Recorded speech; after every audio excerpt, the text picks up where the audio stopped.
Kana bwezi muchingocha chuma iri machachenyu kungokomana zvidzikiswa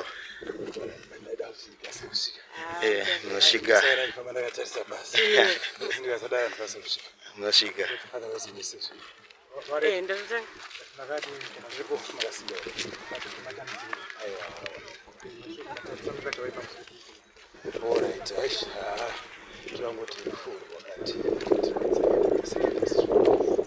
chinhu chatasautarisira bhosi mubereta vakanzi va 2 minutes tisati tamboti timanyimanya tinoonongoma unfortunately takazodzokuti atosvika asi toda kungoti necommunity yakauya pamwe chete kuzobatsira mukomana inuro vanhu vakaita sana king solomon nemusikana wavanoiga naana chipo vaimhanya-mhanya kuti vabatsire mumwe wavo. This is what we want.